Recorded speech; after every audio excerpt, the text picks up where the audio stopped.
안녕하세요. 네, 소개받은 리슬의 황이슬 대표입니다. 나는 한복증인데 무슨 얘기를 하지 대표님들한테? 내가 할 줄 아는 얘기가 한복밖에 없는데 어쩌지 하다가 이런 아주 깜찍한 제목으로 강의를 준비해봤습니다. 요즘 것들의 한복, 저 머리도 지금 허옇게 탈색하고 저거 한복쟁이가 좀 답지 않네? 이런 생각을 하셨을 건데요. 그런 발칙한 얘기 오늘 한번 해보겠습니다.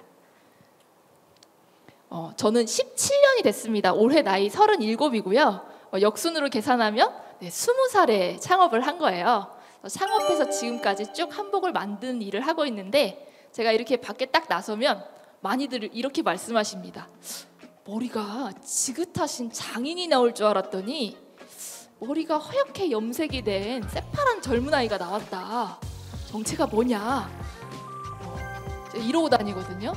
그래서 오늘은 한복을 안 입었네 하셨겠지만 한복 정장을 오늘 좀 이렇게 입어봤습니다. 저고리에 한복 바지, 한복 재킷입니다. 이런 한복들을 만드는 일을 하고 있는데요. 한복하면 뭐가 떠오르시나요? 아마 요런 거를 떠올리실 거예요. 그죠? 결혼식 때 봤던 요런 거나 한옥마을에서 입어보는 한복. 우리가 떠오르는 한복은 대부분 이거지만 요즘 들어서 새롭게 부각되고 있는 한복은 조금 모양이 다릅니다. 이건 빅데이터를 통해서 한복하고 함께 연관지어서 검색하는 사람들의 검색어를 조사해 본 건데요. 1등이 사진 찍다입니다. 그러니까 한복하면은 옛날 같았으면 전통문화, 명절, 돌잔치, 결혼식 이런 게 나와야 봤는데 한복했더니 사람들이 사진 찍다를 검색하더라는 거예요. 무려 3배나 높아요. 일상, 여행하다, 커플, SNS 이런 것들이 그 뒤를 잇습니다. 무슨 일이 일어나고 있는 걸까요? 한복이 과거에 명절이나 행사 때 입는 옷이 아닌 사진 찍는 놀이용 옷으로 바뀌고 있는 겁니다. 전통 힙이라는 새로운 트렌드가 등장하게 됩니다. 힙이란 말 들어보셨나요? 힙합 할 때 그 힙, 그런 힙인데요. 멋있다, 유행을 따라간다 이런 뜻이에요. 그래서 두 개가 합쳐져서 전통 문화유산이 힙한 것이다. 요런 트렌드입니다. 이게 젊은이들 사이에서 요즘 곽광받고 있는 이야기예요. 대표적으로는 우리 BTS의 이야기했죠. 실제로 국악풍에 얼쑤, 좋다 이런 후렴구를 넣은 노래를 만들기도 하고 실제 무대 의상으로 한복을 입고 나오기도 했죠. 그때 입은 한복이 이제 저의 한복이고요. 마마무, 가수 마마무 역시 연말 시상식 때 나온 노래를 한국풍으로 재해석해서 한복 스타일의 옷을 입고 노래를 불렀습니다. 아주 큰 반향을 일으켰죠. 역시 이때 만든 옷도 제가 만든 옷입니다. 요거는 그래미 어워즈에 올라갔던 우리 가수 비비지란 친구들인데요. 이런 세계적인 무대에 나갈 때도 자발적으로 한복을 선택합니다. 왜? 내 출신은 한국이니까. 한국 문화가 너무 멋있고 힙한 것이다 보니 이들도 본인의 홍보를 위해서 내가 한국 가수라는 걸 드러내기 위해서 한국 패션을 입습니다. 아이키, 그 스트리트 우먼 파이터 보셨나요? 거기 나온 아이키도 유재석도 많은 탑스타들이 한복을 입으면서 매체에 많이 노출됐던 것을 기억하실 거고요. 이거는 영국 왕립 빅토리아 앨버트 박물관에 전시된 한복의 모습입니다. 이거 제가 만든 한복인데요. 170년 된 왕국 박물관이고요. 왕립 박물관이고 한류를 조망하는 전시를 세계 최초로 영국에서 올해 개관하게 되었습니다. 그래서 싸이의 강남스타일이라든지 오징어 게임이라든지 하는 세계적으로 열풍이 열리고 있는 K 컨텐츠를 집 밖에서 모은 전시 중에 한 장면입니다. 이게 한국이 아니라 영국에서 열렸다는 거예요. 우리 잘 아는 뉴욕의 타임스퀘어 광장에 한복이 대문짝만하게 걸리기도 했고요. 물론 보이는 한복도 제 한복입니다. 그리고 세계 4대 패션 위크라고 불리우는 런던, 밀라노, 뉴욕, 파리 이 컬렉션에 한복이 서기도 했습니다. 작년에요. 이거 제가 만든 한복입니다. 이쯤 되면 아, 다 네가 만든 걸 보여주고 있구나 뭐 싶으실 건데 맞아요. 조금 희한하죠? 저것도 한복이야? 저렇게 배를 다 드러내놓고 어깨는 다 드러내놓고 저런 한복이 있을 수 있어? 네, 이런 패션으로 진화된 한복들이 선보여지고 있다는 겁니다. 세계적인 경제지 포브스에서도 저희 컬렉션을 이렇게 실어주기도 했었고요. 뉴욕타임즈에도 나오기도 했었습니다. 에이 저거 뭐 쇼 보여주는 거 컬렉션에서나 뭐 테레비 K-팝 가수들이나 입는 거지 라고 생각하시겠지만 소비재에서도 반응이 굉장히 크게 벌어지고 있습니다. 크라우드 펀딩 들어보셨죠? 요즘 많이 소비자들한테 후원을 받아서 제품을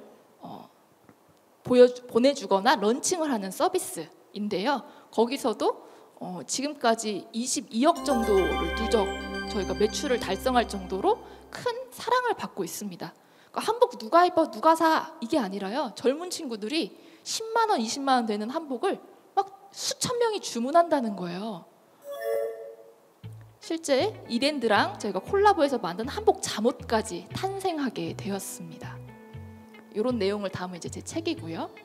그래서 오늘 이 순서대로 이야기를 할 건데요.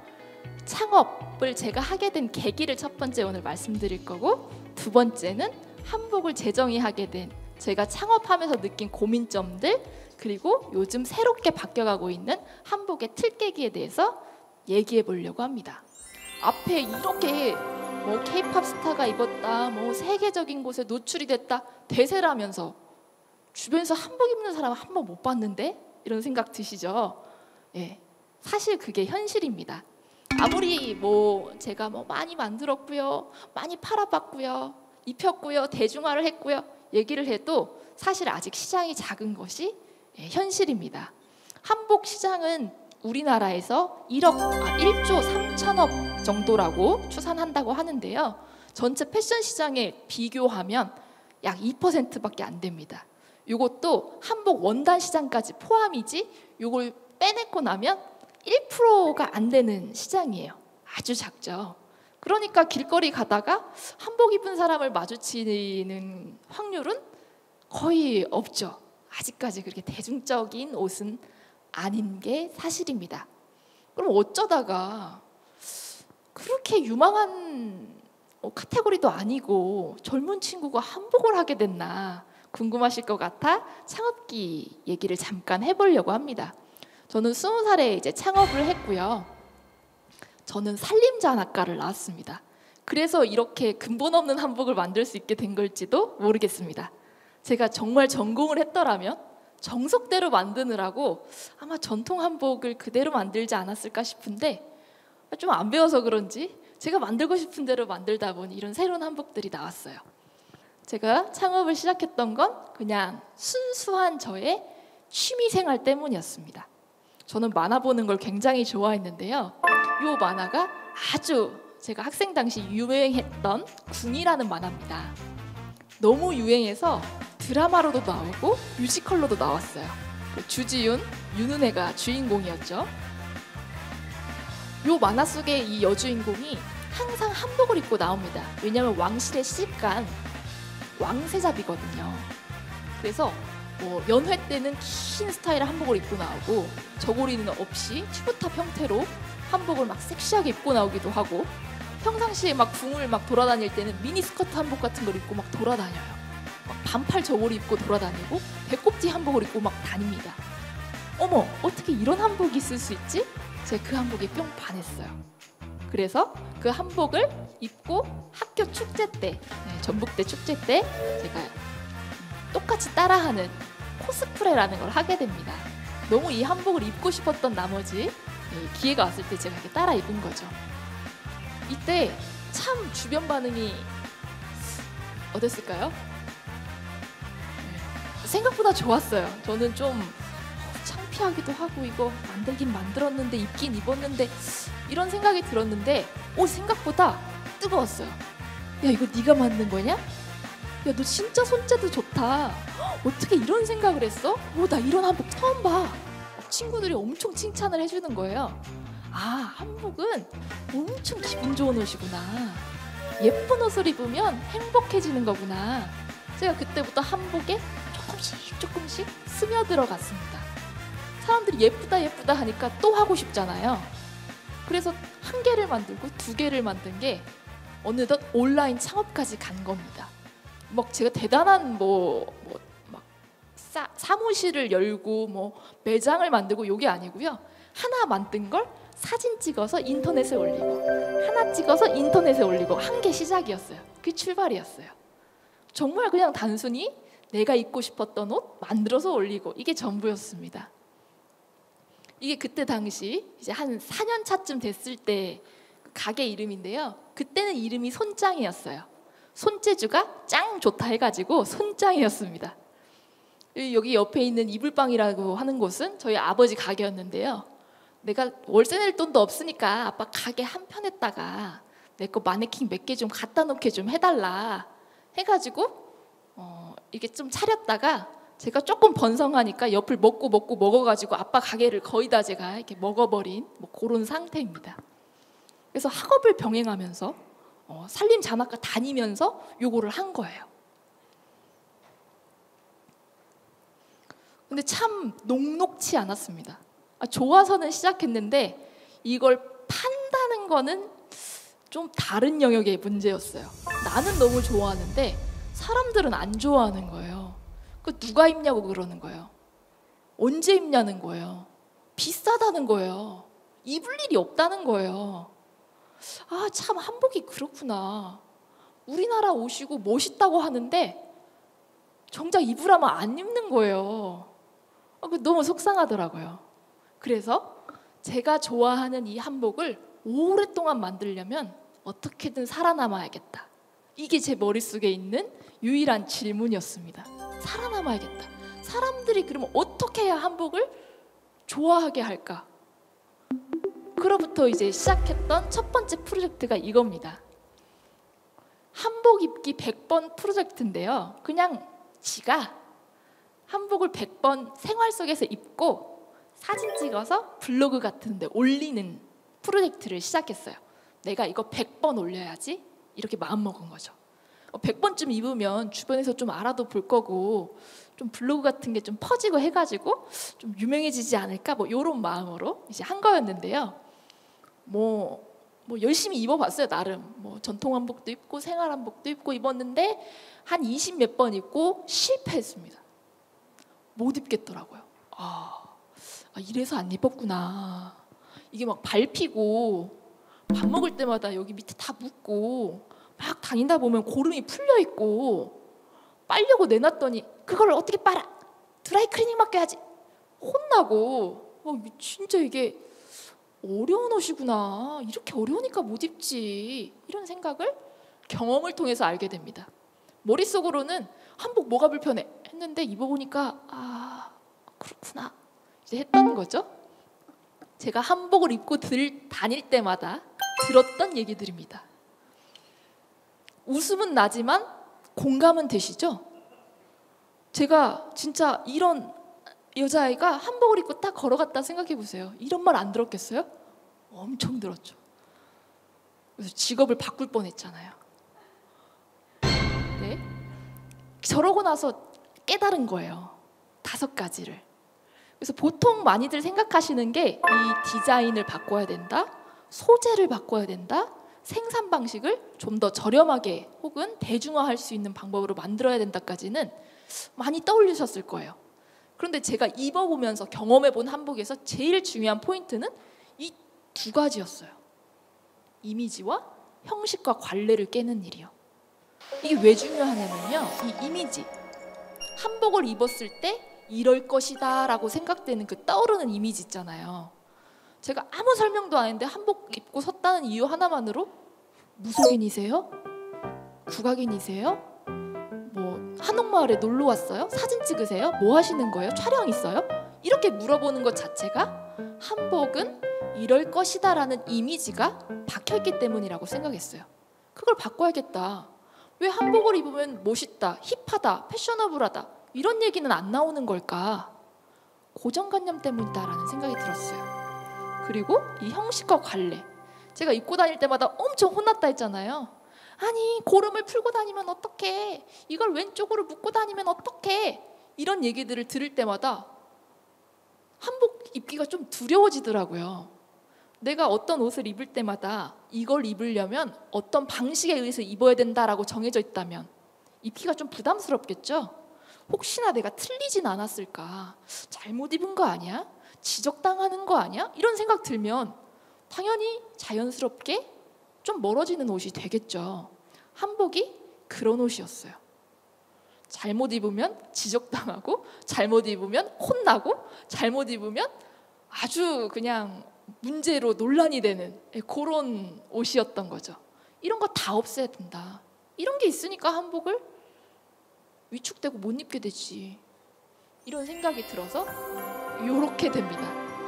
이게 제가 초창기에 만들었던 한복이고요. 이게 한 4년, 7년 차쯤 됐을 때 만든 한복이고요. 이게 최근에 만든 한복입니다. 핫하죠? 수영복 위에다가 다포라고 부르는 한복 포를 걸쳐 입은 거예요. 마치 비치웨어처럼. 한복을 비치웨어처럼 저렇게 걸쳐 입어도 되는 거야? 왜 안 되나요? 시도해 본 거죠. 이렇게 된 데에는 아까 말한 대로 제가 사랑하는 한복을 오래 만들고 싶다는 그 마음이 첫 번째, 두 번째, 그러면 사람들을 어떻게 해야 좋아하게 만들까 하는 이유가 두 번째였습니다. 그렇게 해서 결국 저는 모던 한복이라고 하는 새로운 장르를 만들게 됩니다. 왜냐면요, 이렇게 만들고 나서 한복이라고 했더니 엄청 혼나는 거예요. 야, 너 한복을 또 이거를 우리가 알고 있는 이 한복과 너무 갭이 크니 하나 이름을 만들어줘야겠다, 카테고리가 필요하다 해서 모던 한복이라고 이름을 붙인 거예요. 모던한, 현대적인, 그리고 패션성을 가미한 한복. 그래서 관례나 어떤 규칙에 의해서 입어야 되는 한복이 아니라 내 마음대로 입어도 되는 한복. 고름을 풀고 입든 묶고 입든 뒤집어 입든 상관없는 한복. 그게 바로 제가 정의한 모던 한복입니다. 이런 것들이에요. 이제 대표적으로는 요거는 좀 한복에 가깝죠? 요런 스타일도 있고, 요런 스타일도 있고, 한복에 부츠도 입고, 뭐 후드티도 입고, 그래서 트렌치 정장까지도 입고요. 이렇게 비치는 것도 있고, 이렇게 로브처럼 걸쳐 입는 것도 있고, 이렇게 선글라스랑 껴서 입어도 되고, 코트도 있고, 뭐 여러 가지 있습니다. 이런 걸 만들고 나서 어떤 일이 일어났을까요? 물론 뜨거운 반응도 있었어요. 회사가 그때 엄청 성장했고요. 1인 기업이었던 제가 이 모던 한복이라는 리슬 브랜드를 만들고 나서 17배 성장했어요. 그래서 법인으로 바꾸기도 하고 회사 막 직원을 막 뽑게 되고 지금 11명 정도 직원이 있는 기업으로 성장을 했는데 반발도 있었습니다. 이런 말 실제 들었어요. 최근에도 들었어요. 그게 한복이냐? 술집 작부 같다. 네가 뭔데 한복을 마음대로 변형을 시켜서 문화를 파괴하느냐, 이런 지적들이 나타났습니다. 고민에 빠졌습니다. 난 진짜 한복을 사랑하고 좋아해서 만든 건데 내가 한복을 파괴하고 있는 일을 하고 있나? 내가 잘못된 일을 하고 있나? 고민이 들었어요. 그래서 곰곰이 따져봤습니다. 역사를 뒤져봤어요.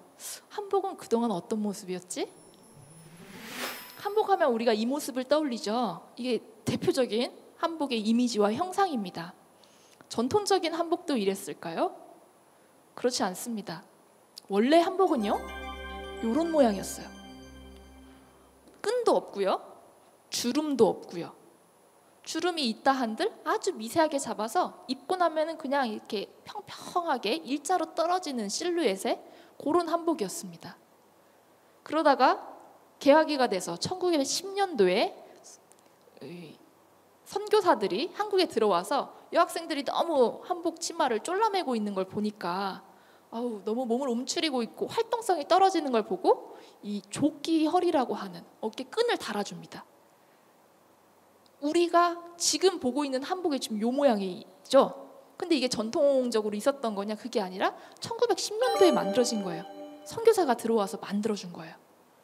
그리고 한복이 요즘 이렇게 쫙 퍼지잖아요. 아까 첫 번째 사진처럼, 요 사진처럼 근데 이 모양도 1960년대 서양식 재단법을 이용해서 한국인의 체형을 보완하기 위해서, 키가 작고 통통한 그 체형을 보완하고 키가 커 보이게 하기 위해서 서양식 방식을 섞어가지고 만든, 말하자면 개량된 치마입니다. 그런데 우리는 이걸 전통으로 알고 있죠. 이걸 최초로 만드신 분이 1세대 한복 디자이너 이리자 선생님인데 욕을 엄청 먹었어요. 학자들로부터 한복을 변형시키고 파괴시킨다며 지적을 당했죠. 그런데 지금 2023년 전통 한복이라고 하는 모습의 한복은 어떻게 생겼죠? 다 지금 이렇게 생겼죠. 꼭 그건 전통이라고 우리가 받아들이고 있죠. 저거 전통 한복이야. 틀림없는 한복이지. 1960년대 만들어진 건데 그건 한복이라고 한단 말이죠. 여러 가지가 떠오르시지 않습니까? 우리 저 가장 마지막에 있는 형태의 저고리는 많이 봤을 겁니다. 소매가 둥글고 넓은 게, 여유로운 게 바로 한복의 멋이고 한복이 전통이지. 그런데 늘 그런 한복만 있었을까요? 조금만 시대가 더 위로 거슬러 올라가면요, 겨드랑이가 보일 정도로 아주 짧은 저고리에 타이트한 소매의 저고리가 나옵니다. 그래서 신은복의 미인도를 보면요, 그림에 주름이 막 가 있어요. 소매가 얼마나 타이트한지. 그때 당시에도 굉장히 그렇게 몸에 탁 달라붙는 핏이 아주 유행했던 모양이에요. 더 앞으로 거슬러 올라가서 조선 전기로 가면요, 소매통이 아주 넓은 오버핏 저고리가 나옵니다. 소매가 길이가 길어서 소매를 다 덮고 손을 다 가리고 저고리가 엉덩이까지 내려와요. 오버핏 저고리. 전통이 아니라고 말할 수 있는 게 있나요? 모두 다 전통이죠. 1960년대에서 70년대 만들어진 한복입니다. 이때 이제 개화기가 막 시작되면서 비로도라고 불리는 그런 서양식 벨벳, 이런 소재들이 들어와요. 서양식 직물을 가지고 한복을 만들게 됩니다. 서양의 문화가 들어와서 모단갈, 이런 말이 통용이 되면서 머리를 짧게 자르기도 하고 파마를 하기도 하고 모자를 쓰기도 하고 서양식 구두를 신고 서양식 양산을 드는 이런 스타일이 또 생성됩니다. 당시에 고름을 없애버리고 저렇게 브로치로 고름을 대신해서 장식하는 게 유행이었다고 해요. 자, 그러면 한복은 깃이 있어야지, 한복이라면 고름이 달려 있어야지, 이렇게 말할 수 있을까요? 이것도 전통 아닌가요? 우리가 지금까지 봐온 1910년도, 60년도, 또 1900년도 엄청 긴 시간을 본 것 같은데, 그건 저 빨간 네모 박스 아주 국소의 일부에 지나지 않습니다. 대한민국의 역사가 이렇게 긴데 우리는 저 10년대, 20년대의 아주 좁은 시절의 한복만을 보고 한복이라고 말하고 있지는 않은가 생각해 볼 만하다는 거죠. 조선 초기의 한복은 어땠으며 고려시대의 한복은 어땠고 백제, 고구려, 신라 때는 또 어땠을까? 이것도 모두 한복인데 말이죠. 조선식 한복만이 한복일까라는 질문에 다다르면서 여러 가지 시도를 해보게 됩니다. 제가 2021년도에 만들었던 고골이라고 부르는 한복입니다. 고구려 시대의 한복에서 영감을 받아 만든 옷이에요. 고구려 시대 옷은 이렇게 생겼어요. 이거 교과서에서 많이 보셨죠? 이렇게 해가지고 땡땡이 그려진 옷. 요거를 소재를 면으로 바꾸고 저 도트 무늬는 없애서 그냥 민무늬로 만들었어요. 구성이나 형태의 모든 것이 약간 조율은 된 바 있지만 근간이 명백히 고구려 시대의 옷을 근간으로 만들었던 옷인데, 요거 만들고 나서 요런 댓글이 쫙 하고 달렸어요. 고구려 시대에 영감을 받아서 만들었다는데 일본 옷 아니에요? 일본 옷 같은데. 열심히 설명했습니다. 아니에요, 일본 옷 아니에요. 이거 고구려 시대 옷이라고요. 한복 맞다고요. 설전이 벌어지면서 막 댓글이 대댓글이 막 수십 개가 달리면서 막 언쟁이 붙더라고요. 이 최근에 있었던 일입니다. 그래서 제가 그 한국전통문화전당 우리 원장님하고 또 깊이 차담을 했던 적이 있는데요. 여기에 그 유니폼을 납품했어요. 한복 유니폼. 그래서 젊은 친구들이랑 다 투표를 했답니다. 흰색은 너무 떼탈 것 같고 젊은 친구들이 좀 시크하고 이런 블랙 컬러 좋아하니까 우리 블랙으로 해서 저고리를 유니폼으로 하자. 대신 우리 기관의 로고를 여기 동정에다가 무늬로 넣어가지고 좀 우리 스타일로 만들자. 만들었어요. 그런데 기사가 이렇게 나갑니다. 한복을 입겠다던 기관, 외색 짙은 옷 논란. 그래가지고 네이버에 쫙 깔려가지고요. 제가 이틀 내내 기자님들한테 전화가 수십 통이 와가지고 죽을 뻔했어요. 너무 막 눈물이 나더라고요. 억울한 거예요. 아니 왜 한복을 가지고 자꾸 일본 옷이라 그러고 주방 무슨 저기 초밥집 사장님 같다 그러고 한복을 뭐 이런 생각이 막 들어가지고 억울해서 제가 진짜 너무너무 괴롭고 힘들었습니다. 물론 다 이제 해명도 하고 근간에 어디서 왔는지 옷에 대해서 이제 설명도 하고 하면서 일단락이 되긴 했지만 이런 일이 있었어요. 이게 끝이냐고요? 저만 있는 일이냐고요? 네가 옷을 잘못 만들어서 그렇다고요? 전 그렇게 생각하지 않아요. 블랙핑크가 입어서 완전 화제가 됐던 한복이 있습니다. BTS처럼요. 이건 제가 만든 한복은 아닌데 그때 엄청 인기도 얻었지만 한편으로는 이것도 외색이 논란. 이 입은 게 기모노다 이거 한복이 아니다 라는 기사가 났었어요. 근데 한복쟁이 눈으로 봤을 땐 너무나 명확히 한복이었거든요. 근데 또 그런 기사가 달리더라고요. 좀 오래된 기사입니다. 2008년 미스 유니버시아드 대회인가요? 어디죠? 미스 코리아 진이었는데 미스 유니버스 대회에 출전했던 이 출전자가 전통 복식을 입는 그 코스튬 파트에서 한복을 선보였어요. 근데 일본 무녀 옷이다 해가지고 또 논란이 일어났었습니다. 근데 전 복식사 공부한 사람 눈으로는 너무나 이게 한국적인 옷인 거예요. 근데 일본 무녀 옷 같다고 기사가 또 그렇게 나가더라고요. 실제 우리가 한복에 있어서 겪은 경험들이 얘기해보라고 하면 다들 얕으실 거예요. 저한테 그 외색 논란이라고 기사를 썼던 기자님이 물으시더라고요. 왜 이런 일이 벌어졌다고 생각하십니까? 동아시아의 문화가 복식 문화의 뿌리가 비슷하고 서로 문화를 주고받아서 구조적으로 유사성이 있다. 두 번째, 그럼에도 불구하고 그러면은 우리는 우리 옷이라고 말을 해야 되는데 우리가 어려서부터 돌잔치 때 입은 한복 말고는 언제 입어봤냐? 우리는 한복을 너무 겪어본 적이 없다. 전 그게 이유라고 생각해요. 우리는 이것만 한복이라고 생각하지만 이거 기생옷이라고 혹시 생각하시는 분 계실까요? 하나의 스타일입니다. 저고리 밑으로 이렇게 이 가슴 말기가 삐져나오는 옷을 어떤 기생의 옷이라고 표현하시는 분이 있는데 그건 잘못된 것이고요. 이거는 하나의 스타일입니다. 이 당시 유행했던 한복 스타일이에요. 네. 이것도 한복, 이것도 한복, 저것도 한복, 저것도 한복입니다. 이렇게 시대에 따라서 바뀌었다는 거죠. 그럼 다시 이제 원점으로 돌아와서 우리 있는 곳의 이야기를 해볼까요? 고름이 없어서 한복이 아니다.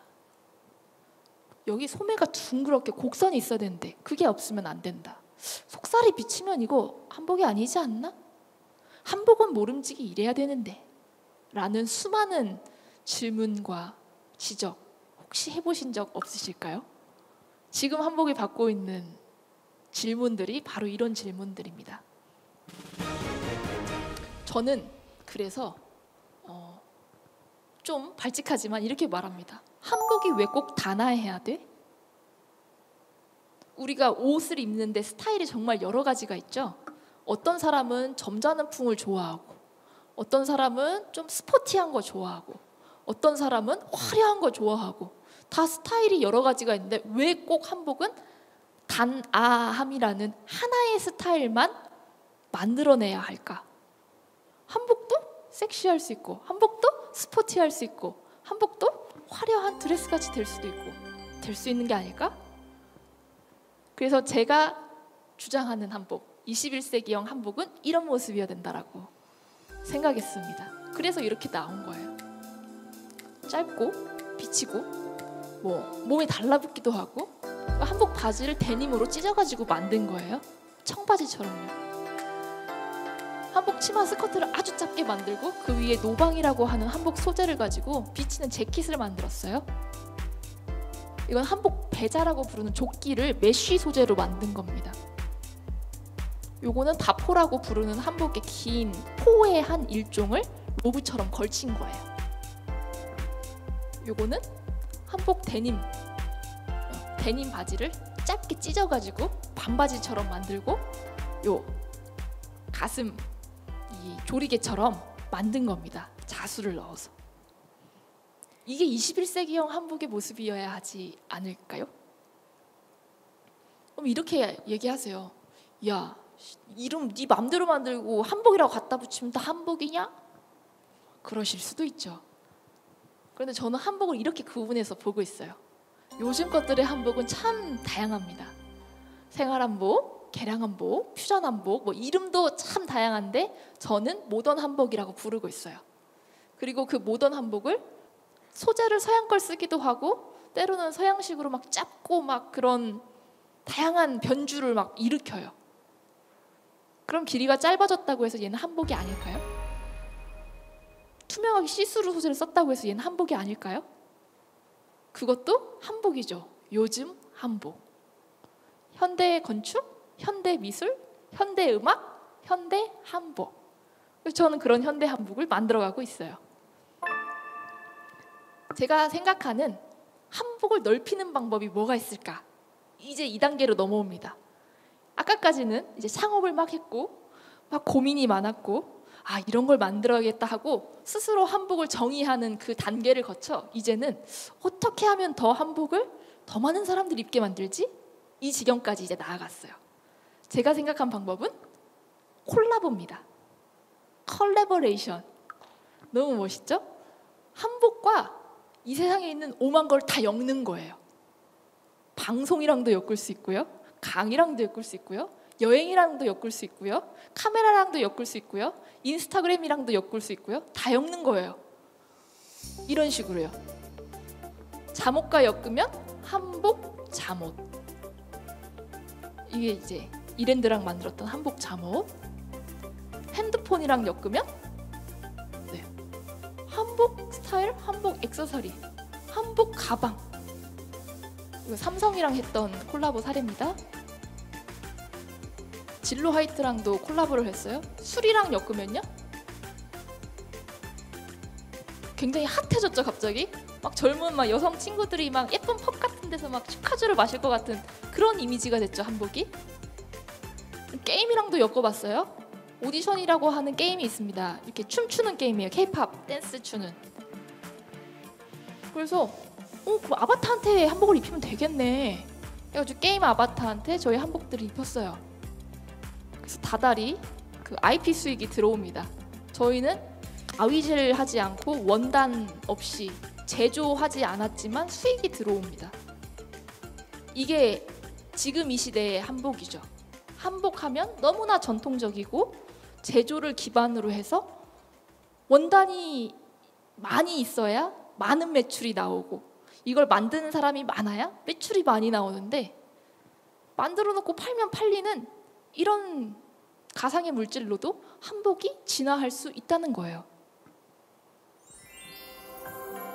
또 최근에 했던 메타 패션입니다. 이번에 그 술도녀에 나온 배우 한선아 씨랑 협업을 해서 만들었던 거고요. 지금 옷이 막 이렇게 색깔이 변하죠. 세상에 실존하지 않는 의상을 가상 세계에서 만듭니다. 예를 들면 휘리릭 돌면은 색깔이 샥 바뀌는 한복, 사락 하면 꽃이 샥 하고 퍼지는 한복, 이런 거 신기하죠? 세상엔 있을 수 없죠? 이런 한복들을 돈 주고 사는 거예요. 나중에는 어디다 쓰냐고요? 내 인스타그램에 옷 안 사고 가상 옷을 사서 그걸 싹 입은 다음에 사진 찍어 올려도 되고요. 줌 미팅 같은 거 하죠. 화상 미팅. 그거 할 때 내가 오늘 막 넥타이랑 뭐랑을 안 했어. 가상 옷 딱 클릭해가지고 입힌 다음에 그거 가지고 미팅하는 거죠. 이걸 막 2불, 3불 막 이렇게 사는 거예요. 이 옷을, 가상 의류를. 한복도 그렇게 될 수 있다. 한복이 옛날 그대로의 모습으로 멈춰 있는 게 아니라 요즘의 것들과 이렇게 결합이 돼서 새로운 상태로 진화하게 되고 그것을 또 활용하는 것은 지금 사람들의 역할이 아닐까. 전통하시는 선생님들의 역할이 있다면 저 같은 젊은 디자이너들은 이런 일을 해야 되는 거 아닌가, 이런 생각을 하고 도전하고 있습니다. 그래서 저에게 한복은 아주 무한한 가능성을 가진 그런 옷 그리고 콘텐츠인데요. 저는 전통은 미래라고 생각합니다. 옛날부터 지금까지 살아남았다는 것은 그 안에 힘이 있다고 믿거든요.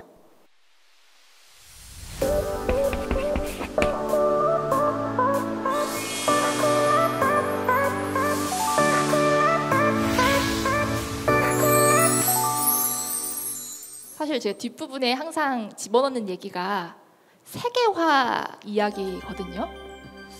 세계화, 너무 듣기만 해도 가슴이 좀 뛰는 얘기긴 한데 저도 이거를 처음 런칭했을 때부터 엄청 하고 싶었어요.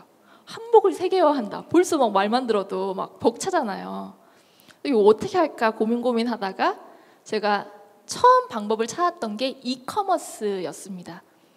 사실 전주에 그냥 살고 있는, 저 전주 토박이에요. 그래서 전주에서 낳고 자랐고 창업도 자연스럽게 전주에 하면서 저희 회사 기업이 전주에 있는 건데요.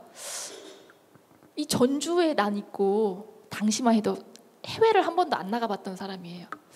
해외 한 번 나가본 적 없는 내가 외국에 어떻게 해야 한복을 팔 수 있지? 했을 때 딱 떠오르는 게 그냥 인터넷이었어요. 온라인으로 팔면은 연결해서 팔 수 있지 않을까. 그래서 방법을 찾았습니다. 일단 사이트를 만들자. 어떻게 만들지? 난 개발자도 아닌데 뒤졌어요. 근데 그 만들어주는 사이트들이 있기는 한데 비용이 비싸기도 하고 옛날에 그 플래시 기반으로 만드는 거라 외국에서는 전혀 접속이 안 되는 형태의 사이트로 이게 유통되고 있더라고요.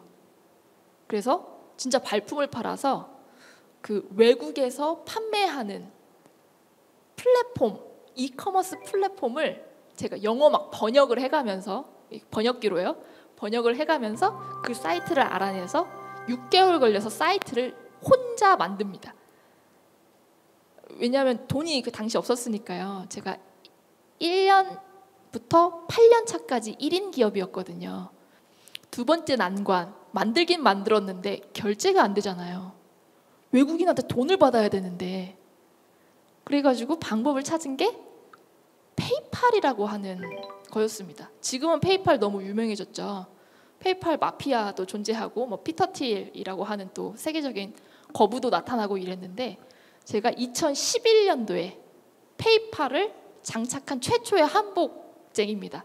당시 한복 업계는 사이트 하나 없고 온라인 주문이 안 되는 생태계 안에서 희한한 애가 혼자 나타나서 한복을 인터넷으로 주문하게 만들고 그것도 외국에서 결제가 가능하게 만든 게 제가 최초거든요.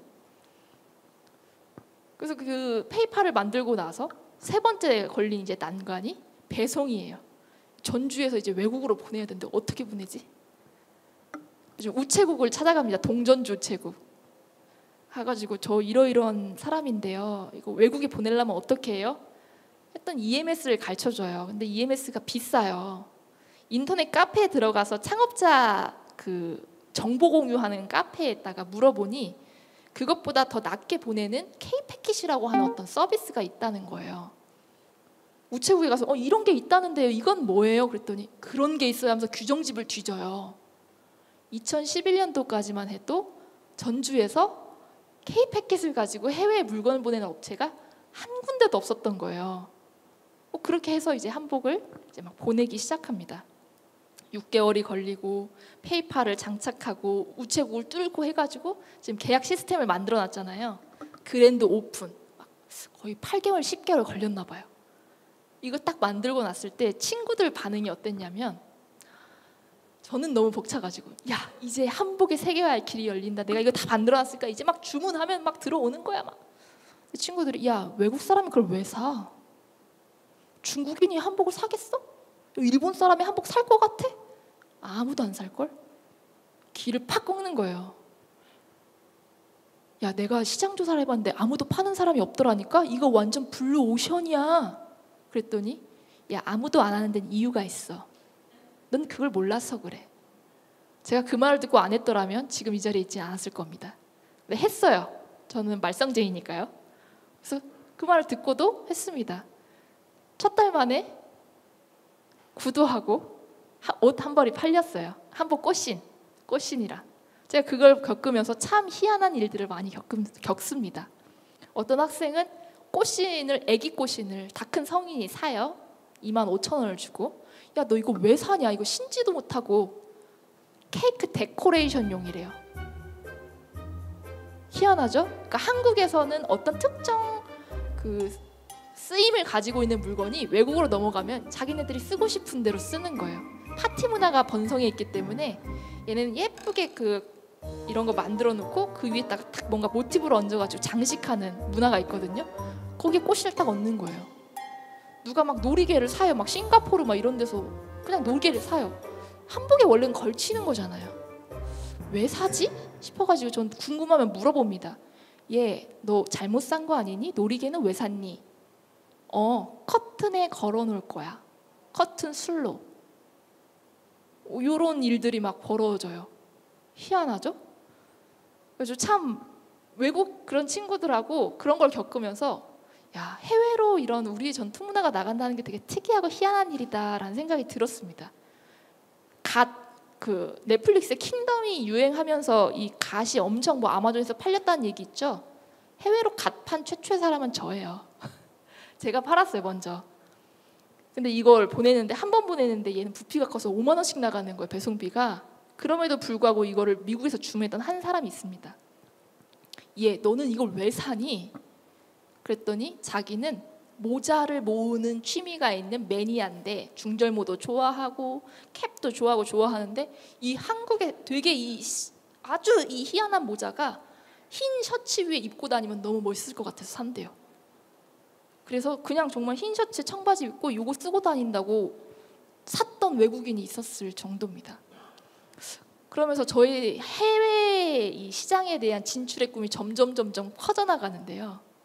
이제 이커머스가 이제 어느 정도 자리가 잡았다라고 생각할 때쯤 2017년도에 진짜 해외를 나가보자라고 마음을 먹습니다. 야, 우리가 좀 이커머스도 팔아봤고 한복을 우리가 이렇게까지 판 곳이 어디 있어? 지금까지 전 세계 54개국에 팔았거든요. 54개국. 뭐 웬만한 나라 다 가봤어요. 막 가나, 뭐 아프리카, 뭐 이런 데서도 사요. 희한하게 사요. 두바이 이런 데서도 사고요. 그래, 해외를 나가보자. 어떻게 갈까? 해외 패션 페어를 나가자 해서 페어를 나갑니다. 사실 제가 이거 쫙 하고 보여드렸는데 요거는 아까 말한 이 앞 단계를 건너뛴 최종본을 말씀드린 거고, 이 중간 2017년도에 첫 번째로 간 국가가 파리였습니다. 제가 이거 세계 4대 패션위크를 갔다고 했는데 파리를 간 이유가 있어요. 얘네는 콧대가 높습니다. 유럽 시장에서도 파리의 패션은 너무너무 알아줘요. 중심이고. 그러니까 여기서 먹혔다, 인정을 받았다 그러면 다른 데는 그냥 인정이 되는 거예요. 뭐 동아시아 국가나 뭐 이런 데들도 야, 이거 패션에서 파리에서 먹어준 거야 하면 그냥 패스가 되는 거죠. 그래서 거기를 잡아봐야겠다는 생각에 파리를 갔습니다. 부스비가 안 싸요. 사비를 탈탈 털어서 갔어요. 부스비가 3m짜리인데 2,500이었던 것 같아요. 2,500만 원. 그리고 뭐 이 행거 같은 것도 빌리고 마네킹도 빌려야 되잖아요. 우리가 들고 갈 수 없으니까. 그럼 이거 돈을 따로 받아요. 근데 이게 막 20만 원 막 이래요. 10만 원 이래요. 한국에서 4만 원이면 살 것 같은데 거기서 20만 원에 빌려야 되는 거예요. 어쩔 수 없죠. 그렇게 하고 뭐 하고 했더니 거의 체재비까지 해서 근 5천만 원이 나오는 거예요. 페어 한번 나가는데. 그래도 제가 막 부푼 마음을 품고 갔죠. 야, 내가 이커머스를 그간 팔아도 봤고 경험도 있고, 그래도 내가 좀 전주에서 조금 좀 인지도도 있고 한데 좀 그래도 좀 알아주겠지. 한국의 위상이 있는데 하고 갔는데 첫 페어에서 빵원을 팔았습니다. 너무 슬프죠. 수주를 0원 받은 거예요. 0원. 가계약은 됐었어요. 막 떠들러 보더니 뭐 좀 좋다고 요거 하겠다고 하고 갔는데 끝내 연락이 오지 않아요. 주문하겠다는 말이 없고 선금을 보내야 되는데 선금을 보내지 않아요. 공수표 날린 거죠. 그때 동생이랑 같이 갔습니다. 동생이 지금 저희 회사에 실장으로 같이 일하고 있거든요. 동생이 언니 이거 대표님 이거 어떡해요? 우리가 5천만 원을 들여서 왔는데. 제가 근데 속이 쓰렸는데 그 표현을 할 수 없잖아요. 이런 게 다 경험이지. 원래 다 처음에는 빵원 받고 그 다음 해부터 많이 받는다더라. 제가 그 뻥을 쳤어요. 엄청 속상했는데. 두 번째 또 돈을 열심히 모아가지고 파리랑 밀라노 두 군데를 갔습니다. 비행기 한 번 값 조금 더 보태면 그래도 갈 수 있겠더라고요. 두 번째 해에 받았을까요, 수주를? 받았을까요? 받았어요. 100만 원을 5천만 원 들여서 갔는데 100만 원을 받았어요. 근데 전 그게 1억처럼 느껴지는 거예요. 사실 저희 부스는 정말 조그만했고요. 제일 으슥한 곳이었고 거기 가니까 이미 난다긴다 하는 브랜드들은 수년째 이걸 와가지고 자리가 딱 잡혀 있고 막 바이어들도 엄청 친한가 봐요. 와서 뭐 왜 왔어? 뭐 오랜만에 와서 어쩌고 막 이렇게 하는데 우리는 얼굴 하나도 몰라. 뭐 바이어 리스트가 있어, 뭐가 있어, 막 이러고 있는 와중에 100만 원 팔았다는 게 장한 거예요. 그래, 저 먼 타국에서 온 모르는 사람이 한복을 돈 주고 샀다는 게 얼마나 대단한 일이냐 해가지고 100만 원 그걸로도 만족 해가지고 했었는데 세 번째로 간 데가 뉴욕입니다. 뉴욕에서 이거 팔았을까요? 수주? 조금 나아졌어요. 400만 원을 받았습니다. 그래가지고 이게 가면 갈수록 노하우도 늘고 여러 번 가니까 요령이 생기더라고요. 근데 그러다가 이제 다음에도 딱 가려고 하니까 코로나가 딱 온 거예요. 물론 돈도 떨어졌습니다. 세 번 딱 갔다 오니까 벌써 1억 얼마가 날아간 거예요. 회사 규모가 그렇게 크지 않은데 1억 원이란 돈을 지속적으로 투자해서 가는 게 상당히 부담이었고 팀 내에서도 반발이 엄청 셌었어요. 대표님 이거 돈도 안 되는 사업인데 사업화가 그 세계화가 뭐 중요하다고 거기 계속 나가야 됩니까? 가지 마십시다. 왜 갑니까 거기? 그냥 우리 사업이나 잘합시다. 인터넷으로 팔고 이렇게 합시다. 그래가지고 3년 동안 길이 닫혀 있었습니다. 그러다가 도전한 게 이겁니다. 2023년 올해 작년이죠. 작년 가을 9월에 갔는데요. 참 저것도 스토리가 많아요. 정말 급작스럽게 5월에 오퍼가 들어왔어요. 굉장히 제가 좀 그 지원 사업 같은 걸 하면서 알게 된 디자이너 선생님이 계신데 여기는 4대 컬렉션을 서보신 유명하신 선생님이에요. 야 리슬, 네 옷 진짜 멋있고 너 가능성 있는 것 같아. 내가 한복 중에 이렇게 패셔너블한 거 못 봤어. 야 이거 유럽에도 먹히게 생겼어. 가봐. 내가 길 알려줄게.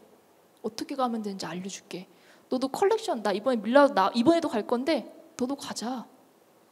선생님 제가 밀라노를 어떻게 가요? 너도 갈 수 있어. 가자. 해가지고 3개월 진짜 밤을 새워 만들어서 들고 간 게 요 옷입니다.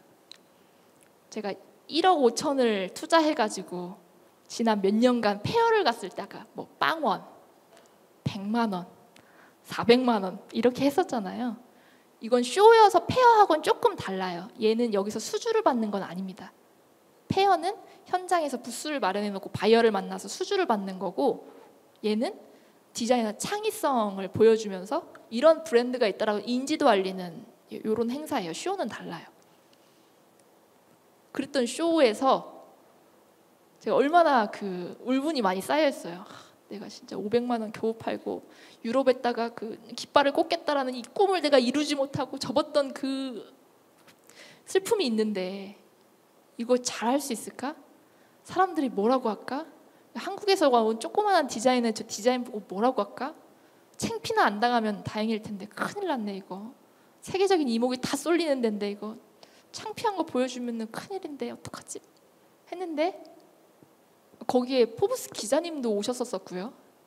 보그, 엘르 이런 유명 패션 잡지 에디터들도 다 와 있었어요.